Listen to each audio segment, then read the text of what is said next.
So people are endlessly fascinated by the end of the world. I offer as partial evidence a chart that I saw on Wikipedia, which lists the end of the world movies, or some of them anyway.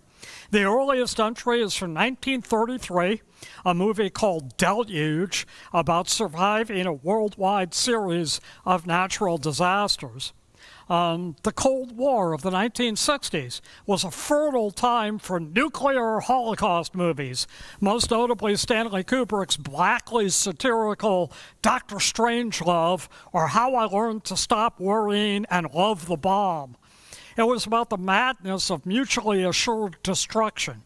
Spoiler alert, it ends with the nuclear Holocaust almost, but not quite, avoided. Novels also address this issue, notably Walter Miller's 1959 classic, A Canticle for Leibowitz. Still one of the finest science fiction stories ever written, it chills the reader with its inevitable march to a yet greater nuclear self-destruction. In the 80s and 90s, the focus shifted to how the world could avoid or recover from natural disasters. The movie Armageddon was the first to postulate the arrival of a civilization-destroying asteroid. This was the one where they sent a bunch of oil field drillers on space shuttles to split the asteroid with a nuclear bomb. In that same decade, I read Lucifer's Hammer by Larry Niven and Jerry Pournelle, a gripping account of what holding on to civilization might look like in a post-asteroid world. Films also focused on what happens after the apocalypse. This includes The Hunger Games, the dystopian vision of post-war civilization, or A Quiet Place, with the desperation of life among non-seeing, all-hearing aliens. But even the animated film WALL-E is dystopia, a ravaged planet that takes centuries to return to livability. So why do people have this fascination with the end of the world? I think part of it is a God-given sense that this can't go on. Whether we're looking at the beauty of the world as created or the horror of the world after the fall, we have an inward sense that neither the now fragile beauty nor the self-destructive horror is ultimately sustainable. Something ultimately has to give. God's revelation in Scripture perfectly reflects this inward sense. The world, God says, is going someplace. Through cataclysm and horror, it is going toward a judgment of all that is evil and restoration and renewal of all that is good. That's what we see in the last chapter of Joel. These 21 verses are an end-of-the-world dystopia that reveals the utopian truth of God's rescue, His restoration. The chapter begins and ends with the promise of restoration. And the first 8 verses set that restoration over against the judgment of those who have brought harm to God's people. Joel 3, 1 through 8. For behold, in those days and at that time, when I restore the fortunes of Judah and Jerusalem, I will gather all the nations and bring them down to the valley of Jehoshaphat, and I will enter into judgment with them there on behalf of my people and my heritage Israel, because they have scattered them among the nations and have divided up my land and have cast lots for my people and have traded a boy for a prostitute and have sold a girl for wine and have drunk it. What are you to me, O Tyre and Sidon, and all the regions of Philistia? Are you paying me back for something? If you are paying me back, I will return your payment on your own head, swiftly and speedily. For you have taken my silver and my gold, and have carried my rich treasures into your temples. You have sold the people of Judah and Jerusalem to the Greeks, in order to remove them far from their own border. Behold, I will stir them up from the place to which you have sold them, and I will return your payment on your own head.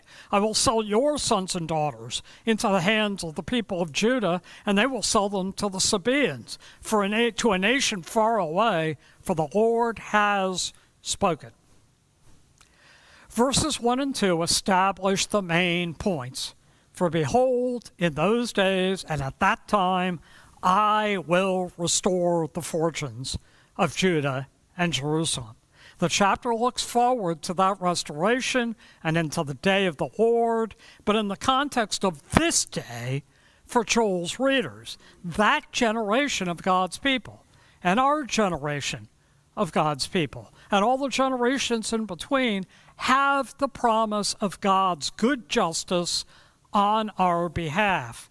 We may be facing true persecution, as many in the world do today, or we may just be facing the cruel realities of a world without God. Yet we have hope that in that day the fortunes of God's people will be restored. The Hebrew phrase for that is fascinating. It looks like the second word should be captivity. So the phrase would literally be return or restore the captivity of God's people, which is what the King James Version says. But scholars have noticed that the second word, read differently though spelled the same, is a repetition of the verb return. And that makes the phrase translate literally into something like return the returning of God's people, or restore the restoration of God's people. And it's in that sense, since English doesn't do doubled verbs like Hebrew does, the most translations have chosen to say something like restoring the fortunes of God's people. God promises to turn the misfortune of his people back on itself. And Joel pairs this restoration with the judgment of the nations in that day. Verse 2, I will gather all the nations and bring them down to the valley of Jehoshaphat, and I will enter into judgment with them there on behalf of my people. The first chapter of Joel was the locust chapter, you remember. This chapter is the valley chapter. We'll see this valley 2 more times in later verses, and I'll defer most of the discussion of it till then. But what I want to say at this point is that Jehoshaphat is the name of a Hebrew king. We're going to talk about his valley a little later. But it's also a compound word. And what it means is Jehovah judges, or God judges. The valley of Jehoshaphat is the place where God gathers the nations for judgment. What are they judged for? It would be just for them to be judged for their personal and national sins, quite apart from the relationship they had to God's people. Indeed, when we studied the day of the Lord a couple chapters back, God said, I will bring distress on mankind, so that they shall walk like the blind, because they have sinned against the Lord, judged for their sin. But here, and in many other places, nations are judged for the harm they do to God's people. From the time of the fall on, as God began to display his steadfast love by calling out a people for himself, excuse me, Satan has aroused the world against those people. Judah, then, was never just one little nation caught in the vicissitudes of violent world history. Judah was targeted. God's people have always been targeted by evil and vile enemies, and by the evil and vile enemy. So beginning in verse 2, God says, I will enter into judgment with them there on behalf of my people and my heritage Israel, because they have scattered them among the nations and have divided up my land. Notice in these verses how possessive God is. My people, my heritage, my land, these things are precious to me. You've scattered my people and divided my land like it was your own. And that was true not only in Judah's past and in the exile, but as Joel wrote, large parts of historic Israel were still occupied by foreigners from surrounding nations. In verse 3, God charges these nations with human trafficking. You have cast lots for my people, and have traded a boy for a prostitute, and have sold a girl for wine, and have drunk it. David Allen Hubbard says, scarcely anything rankles too weak a word, but scarcely anything rankles God more than inhumanity. People are treated like property, to be had by the casting of lots. At prices ridiculously low, persons are bartered like goods for a moment of pleasure, an evening with a harlot or a skin of wine. Though the victims in this passage, Hubbard says, are Judah's children, the same principle of humanity, of inhumanity rather, of depersonalization is scathingly denounced in Amos 1 and 2, where foreign nations are the ones humiliated, and in Deuteronomy 21:14, which bans the sale of captured troops.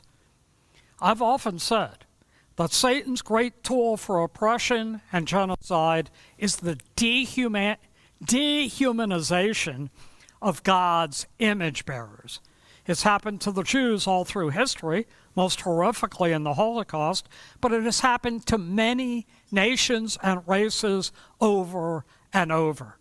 American slavery depended on the dehumanization of the black slave. Modern sex trafficking and pornography both depend on the depersonalization of women. This is not a person, this is an object. And it rankles God. Too weak. It infuriates God when people made in his image are treated as object or condemned by group rather than known as individuals. And this judgment, while specific to the circumstances and injustice against God's people, is also against all that kind of sin and oppression. God shows this partially by mentioning more nations in verse 4. What are you to me, O Tyre and Sidon, and all the regions of Philistia? Are you paying me back for something? If you are paying me back, I will return your payment on your own head swiftly and speedily. The phrase there, are you paying me back, implies that these nations felt a grudge against God, maybe for choosing and blessing the nation of Israel, or maybe for condemning their false gods, their ways, their practices. Tyre, in particular, is chastised across Scripture for its pride and for its self-serving kings. These nations are trying to get even by taking all the silver and gold from God's temple, verse 5, and by selling the people of Judah and Jerusalem to the Greeks as slaves, verse 6. The Greeks, by the way, were a known but relatively insignificant power in Joel's day. And these behaviors, God says, require him to come in judgment and justice. Verse 7, behold, I will stir them up from the place where you have sold them, and I will return your payment on your own head. I will sell your sons and your daughters into the hand of the people of Judah, and they will sell them to the Sabaeans, to a nation far away, for the Lord has spoken. We have a saying, what goes around comes around. Hubbard points out that the Greeks, to whom these Jews had been trafficked, later they did become a world power, a world-dominating empire, and each of these named nations was conquered by them and partially or fully enslaved by them. Elizabeth Ochtenheimer says in her commentary, throughout the Scriptures, God's judgment of evil often consists in letting the evil return on the sinner's own heads. That's what God's promising here. But this falls short of the full punishment of the sins of nations and individuals. If the first point of this text is that God will judge what has been done to his people, the second is that he will punish all the sin of all gathered nations on that day. Verses 9 to 16. Proclaim this among the nations. Consecrate for war. Stir up your mighty men. Let all the men of war draw near. Let them come up. Beat your plowshares into swords, and your pruning hooks into spears. Let the weak say, I am a warrior. Hasten and come, all you surrounding nations, and gather yourselves there. Bring down your warriors, O Lord. Let the nations stir themselves up and come up to the valley of Jehoshaphat, for there I will sit to judge all the surrounding nations. Put in the sickle, for the harvest is ripe. Go in, tread, for the winepress is full. The vats overflow, for the evil is great. Multitudes in the valley of decision. For the day of the Lord is near in the valley of decision. The sun and moon are darkened, and the stars withdraw their shining. The Lord roars from Zion and utters his voice from Jerusalem, and the heavens and the earth quake. Verses 9 to 11 depict the assembly of a massive army to fight on behalf of all the nations. This imagery emerges repeatedly in the prophets. Jeremiah 46, for example, says, "Prepare buckler and shield and advance for battle. Harness the horses, mount, O horsemen. Take your stations with your helmets. Polish your spears, put on your armor. Advance, O horses, and rage, O chariots. Let the warriors go out, men of Cush and Put, who handle the shield, men of Lud, skilled in handling the bow. That day is the day of the Lord God of hosts." The nations gather for war. Verse 10 deliberately reverses the wording of several familiar end times passages where the weapons of war are forged into tools of productivity.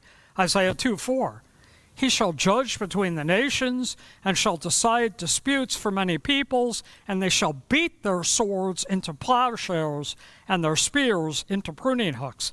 Nation shall not lift up sword against nation, neither shall they learn war anymore." And that's certainly the outcome of the final battles of these last days. But these verses look at the preparation for that as these fully armed nations come together for the battle that will culminate that day.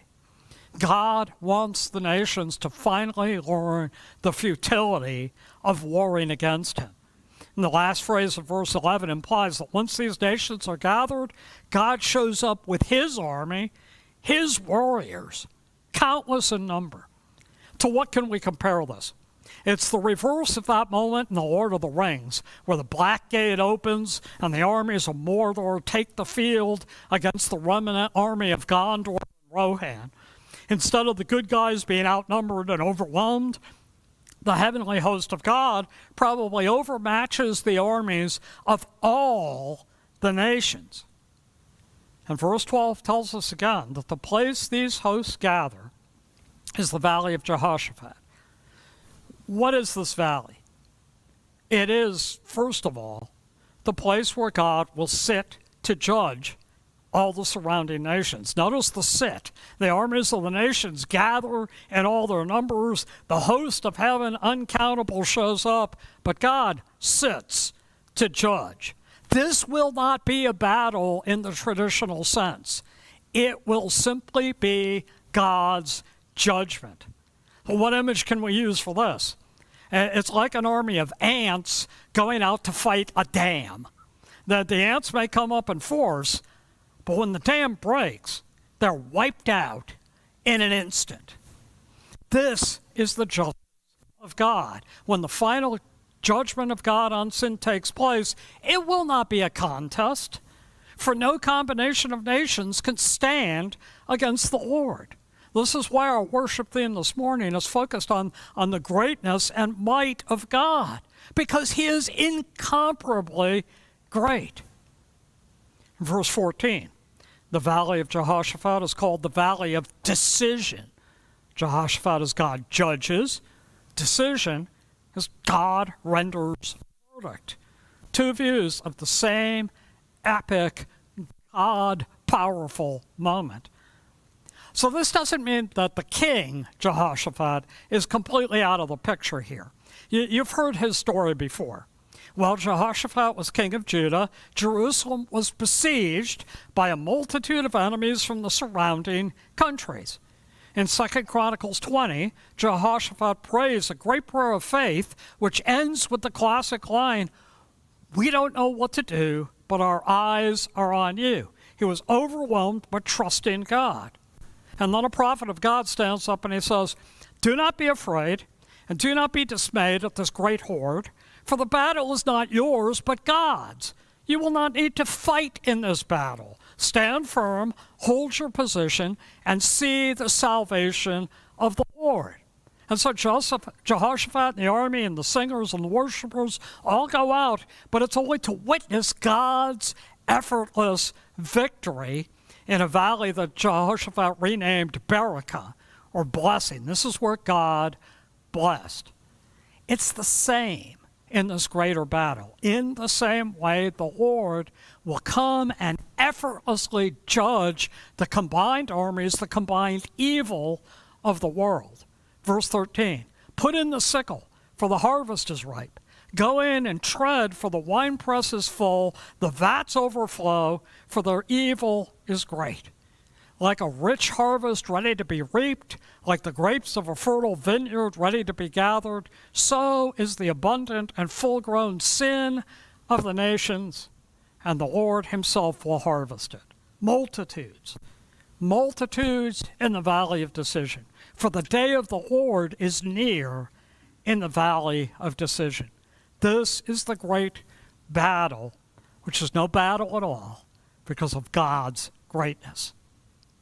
So you'll ask me two questions. One, do I think this is a literal battle, or at least a literal gathering for battle? And two, what about Armageddon? I thought this battle was called Armageddon, like the bad movie. I mean, that is the pop cultural word for this climactic battle. And so the answers to the two questions are related. Yes, I do believe that this is an actual gathering of armies and nations against the land of Israel for a final conquest. This isn't the only prophecy of that climactic battle. Consider Zechariah 14, 1 through 9. Kind of a long passage, but listen for the battle and listen for God's effortless victory. "Behold, a day is coming for the Lord, when the spoil taken from you will be divided in your midst. For I will gather all the nations against Jerusalem to battle, and the city shall be taken, and the houses plundered, and the women raped. Half of the city shall go out into exile, but the rest of the people shall not be cut off from the city. Then the Lord will go out and fight against those nations, as when he fights on a day of battle.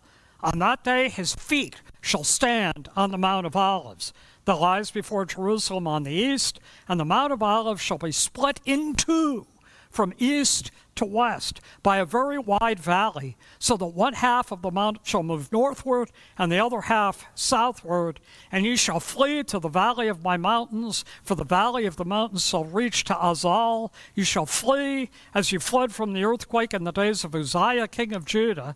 Then the Lord my God will come, and all the holy ones with him. On that day there shall be no light, cold, or frost, and there shall be a unique day, which is known to the Lord, neither day nor night, but at evening time there shall be light.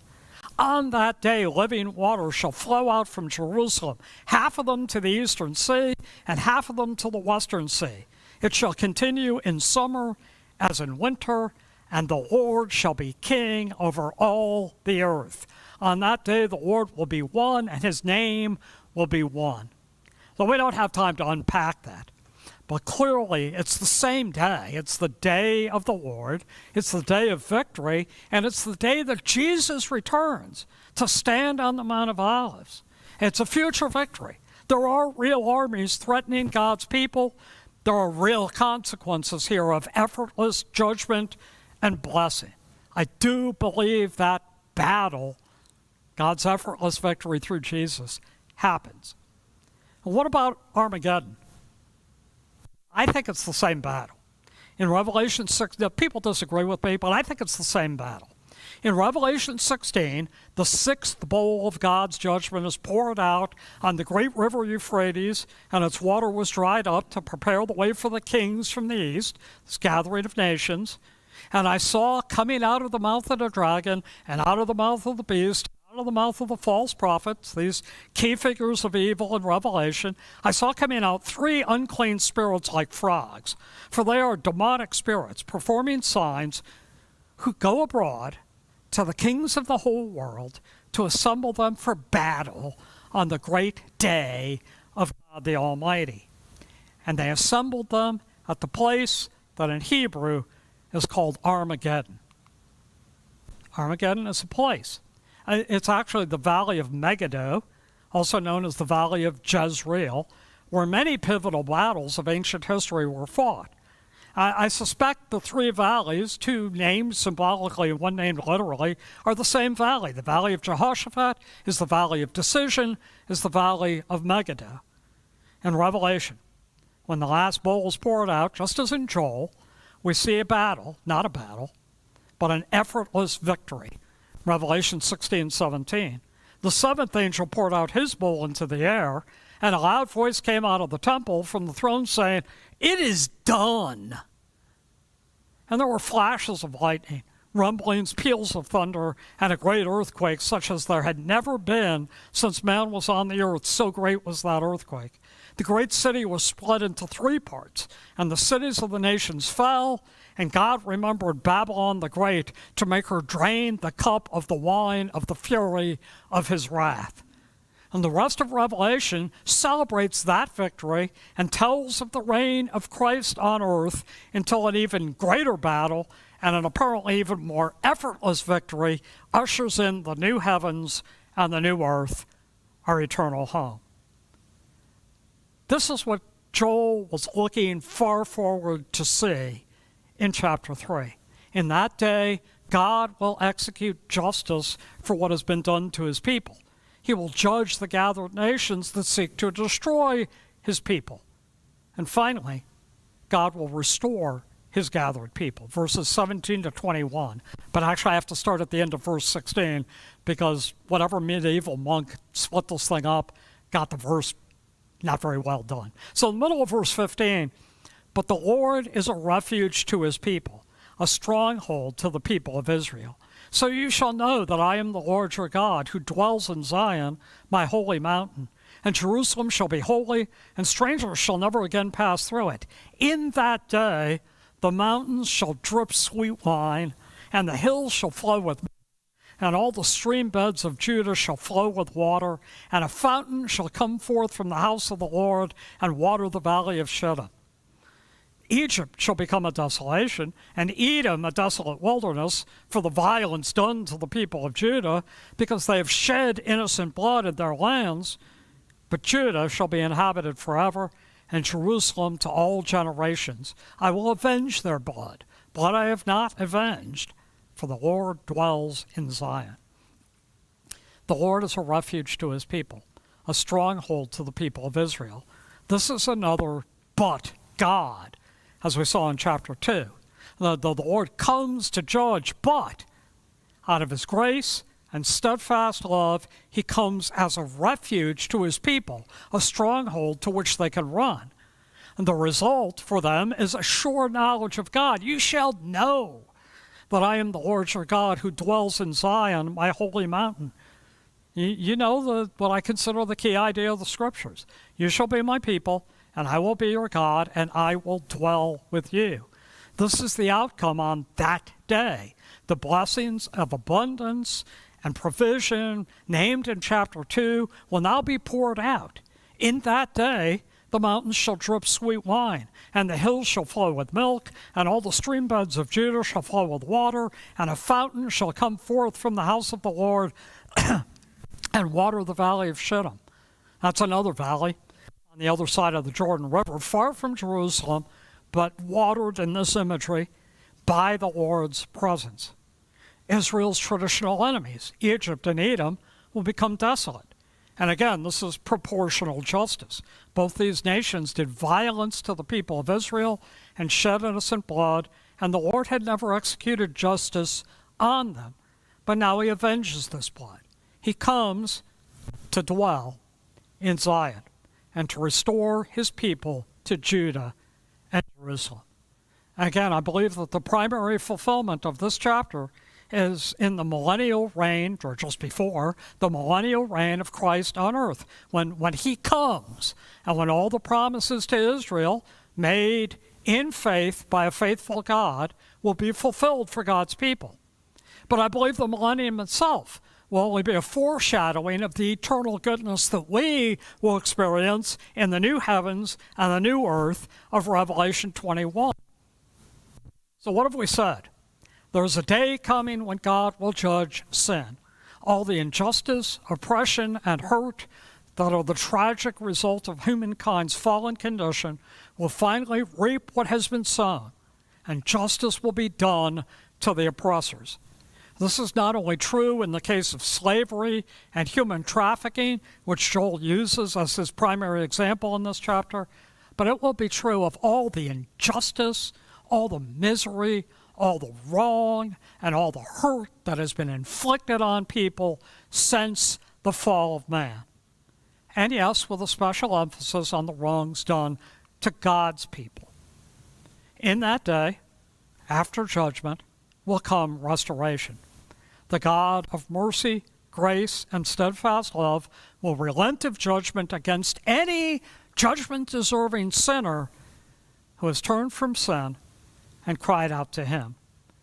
As we saw last week, all who call on the name of the Lord will be saved. We'll talk about that a little more in a few minutes as we prepare for communion. But right now, I want to close, as I don't often do, by drawing your attention to three simple applications of this truth. First, rejoice. Rejoice because we know that God cares about you as much as he cared about the people of Judah in Joel's day. He loves you with that chapter 2 steadfast love, mercy, and grace. And just as he was infuriated with the wrongs done to his people, so he is infuriated with the wrongs and injustices done to you and done in this fallen world. And these wrongs move his love to action and rescue. So rejoice that you're the object of his love. Second, turn today from the unjust and dehumanizing practices of those who are incurring God's judgments. Reject anything that calls people made in God's image enemies or inferiors. Reject the temptation to treat people as objects or even as groups. And third, cling to hope. For though the end is coming and though the judgment of that day is near, this will also be the day of rescue, and this is the day when all that is broken will be restored.